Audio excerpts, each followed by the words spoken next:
আসসালামু আলাইকুম। তোমরা সবাই কেমন আছো?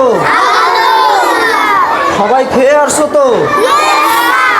আচ্ছা, আজকে আমরা একটা খুব গুরুত্বপূর্ণ বিষয় শিখব। সেটা তোমরা অনেক ছোট ছোট, তোমাদের এই বিষয়টা জানা দরকার। আচ্ছা, তোমাদের সবারই প্রস্রাব পায়খানার চাপ দেয় না? প্রস্রাব পায়খানার প্রয়োজন পড়ে না? তোমরা কিন্তু এইটা করতে গিয়ে একটু এলোমেলো করে ফেলো।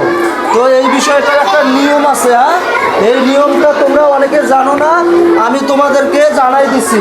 তাহলে তোমরা এই নিয়মে স্যারের কাছ থেকে অনুমতি নিয়ে তোমাদের প্রয়োজন সেরে আসবা। আচ্ছা, তোমরা সবাই এই যে এই আঙ্গুলটা ছিল, এই আঙ্গুলটার নাম আছে শাহাদাত আঙ্গুল। কি নাম? সবাই দেখাও তো, সবাই হাতটা উঁচু করে দেখাও। গুড। এই যে এইটা শাহাদাত আঙ্গুল, আর এইটা কি এক? এই যে এইটা একটা আঙ্গুল না? এখানে কি দুইটা আঙ্গুল আছে? একটা আঙ্গুল। আচ্ছা, আমি একটা আঙ্গুল দেখাইছি, এই আঙ্গুল না, অনেকে এই আঙ্গুল দেখাচ্ছ, এই আঙ্গুল দেখাইতে হবে। কোন আঙ্গুল? এই যে এইটা দেখাবা, এইটা দেখাইলে হাত নামাও এখন। আচ্ছা, এই একটা আঙ্গুল দেখালে তাহলে স্যার বুঝবে। এক আঙ্গুল দেখালে তোমার প্রস্রাবের প্রয়োজন। কিসের প্রয়োজন? তুমি যে প্রস্রাব করতে যাবা, এখন স্যারকে বলবো যে স্যার আমি প্রস্রাব করতে যাব, এটা বলার প্রয়োজন নাই। তুমি স্যারকে বলবা যে স্যার আমি এক যাব, তখন স্যার বুঝে নেবে যে তুমি কি করতে যাবা। ঠিক আছে? আচ্ছা, আমরা একটু এটা প্র্যাকটিক্যালে দেখি। তোমাদের মধ্য থেকে কে আসবে? মাহিরা আসো দেখি। আচ্ছা, এখন ওইখানে দেখো ভাই। আচ্ছা, মাহিরা আমাকে দেখাবে যে ওর এখন একের প্রয়োজন, সে 1 নম্বরে যাবে। আসো। এই যে এই দেখো মাহির কি করছে আঙ্গুলে, এই এক আঙ্গুল দেখাইছে না? তার মানে এর একের প্রয়োজন পড়ছে, এর প্রস্রাব করার প্রয়োজন পড়ছে, মানে প্রস্রাবের চাপ দিছে, সে প্রস্রাব করতে এখন যাবে। এই যে একে প্রস্রাব করার কথা বলছে, প্রস্রাব করার কথা বলছে না, সে কিন্তু এক বলছে। স্যার বুঝে নিছে যে সে কি করতে যাবে, সে এখন বাথরুমে যাবে, এক করে চলে আসবে। আচ্ছা, যাও। এখন আর একটা বিষয় আছে, অনেকের পায়খানার চাপ প্রয়োজন হয়, পায়খানার চাপ দেয়, তখন আমরা কি করব? 2 আঙ্গুল দেখাবো। সবাই দেখাও দেখি 2 আঙ্গুল, সবাই দেখাও।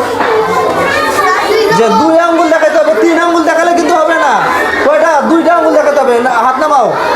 তোমাদের যদি পায়খানার প্রয়োজন হয় বা পায়খানার চাপ দেয়, তখন তোমরা এটা ধরে থাকবে না। পায়খানা প্রস্রাব ধরে থাকলে কিন্তু তোমার শরীরের ক্ষতি হবে। তাই প্রস্রাব পায়খানা করা যখনই চাপ দিবে, তখন তোমরা সে বলবা যে স্যার আমি 2 যাব। কি করতে হবে? সবাই জোরে বলো, স্যার আমি কত যাব? যদি তোমাদের পায়খানার প্রয়োজন হয় তাহলে কি করবা? আচ্ছা, 2 যাইতে হবে। এখন স্যার বুঝে নেবে যে তোমার কিসের প্রয়োজন পড়ছে। আচ্ছা, আরেকজন আসো দেখি, লাম আসো দেখি, আসো। এই যে এ কি বলছে বলো তো? আচ্ছা, এ 2 যাবে, তার মানে এর বাথরুমের চাপ দিছে, একে 2 নম্বর যাইতে হবে, তাই না? মানে এর পায়খানার চাপ দিছে, এখন 2 নম্বর যাবে। স্যার ওকে তখন বলবে যে যাও তুমি 2 নম্বর সেরে আসো, এ চলে যাবে। আচ্ছা শোনো, তোমরা আগে একজন যাবা, যে স্যারের কাছ থেকে অনুমতি নিয়ে 1 বা 2 বলে গেছো, ওইখানে বাথরুম সারবা, সেরে বাথরুমে যখন যাবা, তোমার বাথরুম সারার পর পর্যাপ্ত পরিমাণ পানি ঢালতে হবে, তাই না? পানি ঢালতে হবে, কারণ পানি না ঢাললে দুর্গন্ধ হবে।